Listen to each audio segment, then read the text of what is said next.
उनको बुलाया और हुजूर ने उस बच्ची को उस सहाबी के हवाले कर दिया, आप इसकी किफालत करो, इसकी परवरिश करो। सहाबी रसूल खड़े होते हैं, जरा दिल पर हाथ रखकर सोचें, और आंखों से आंसुओं के समंदर जारी हो जाते हैं। सहाबी रसूल रोने लगते हैं, थर्राने लगते हैं, कांपने लगते हैं। आका करीम सल्लल्लाहु अलैहि वसल्लम सवाल करते हैं कि बताओ तुम रो क्यों रहे हो? क्या तुम इस बच्ची की बोझ को, इसके नाम नफके को, इसके खर्च को क्या तुम बर्दाश्त नहीं कर सकते? सहाबी रसूल का जवाब सुने। सहाबी रसूल फरमाते हैं, हुजूर मैं इसलिए नहीं रो रहा हूँ कि मैं इसकी किफालत नहीं कर सकता, मैं इस पर खर्च नहीं कर सकता, मैं इसकी बोझ को नहीं उठा सकता। मेरे आंखों से आंसू सिर्फ इसलिए जारी है कि आका करीम सल्लल्लाहु अलैहि वसल्लम आप जब दुनिया में तशरीफ नहीं लाए थे तो मेरे इन्हीं हाथों ने 7 बच्चियों को जिंदा दरगोर किया था। आपकी आमद की बरकत है कि वो शख्स जो बच्चियों को जिंदा दरगोर करता था, आज आपकी बरकत से एक दूसरे की बेटी को गोद में उठाकर प्यार करता है। ये मकाम दिया है आका करीम सल्लल्लाहु अलैहि वसल्लम ने बेटियों को।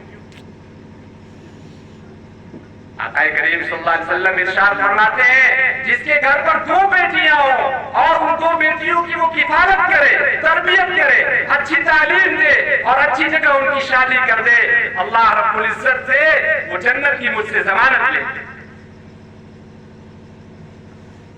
शादी के बाद यही बच्ची जब शादीशुदा हो जाती है, औरत बन जाती है, बीवी बन जाती है, मिशकात शरीफ की हदीस मौजूद है, तहजीबुल अखलाक में हदीस मौजूद है।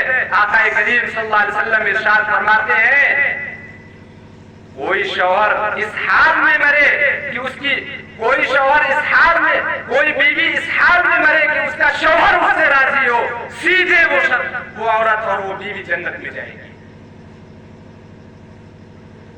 यही औरत चंद सालों के बाद जब मां बन जाती है, बच्चे हो जाते हैं, आका करीम सल्लल्लाहु अलैहि वसल्लम इरशाद फरमाते हैं, जन्नत काबे की साई में न तलाश करो, अला इन्नल जन्नत तहता अक़दामिल उम्महात, तुम्हारी जन्नत तुम्हारी माओ के कदमों के नीचे है। ये फजीलत है मज़हब इस्लाम में। दुनियावी एतबार से भी मज़हब इस्लाम ने अहमियत दी है, हिस्सा दिया है, विरासत में हकदार बनाया है बेटियों को। आज के जमाने में बेटियों के जो माँ बाप होते हैं उनका तसव्वुर और ज़हन ये होता है कि शादी में खर्च कर दिया जाए, दान दहेज दे दिया जाए। अब तो भाई लड़की है, बेटी है, इसका विरासत में क्या हक है, हिस्सा क्या है, ज्यादा दहेज में दे दिया जाए, गलत है। अच्छी जगह शादी करना आपका हक है और बेटी को विरासत में हक देना फर्ज है। अच्छी जगह बेटी की शादी भी कीजिए और जब हिस्सा लगाए घर में जमीन का, जायदाद का, प्रॉपर्टी का, माल दौलत का, तो बेटियों का और बहनों का भी हिस्सा उसमें जरूर लगाए। ये अल्लाह रब्बुल इज्जत ने फर्ज कराना है।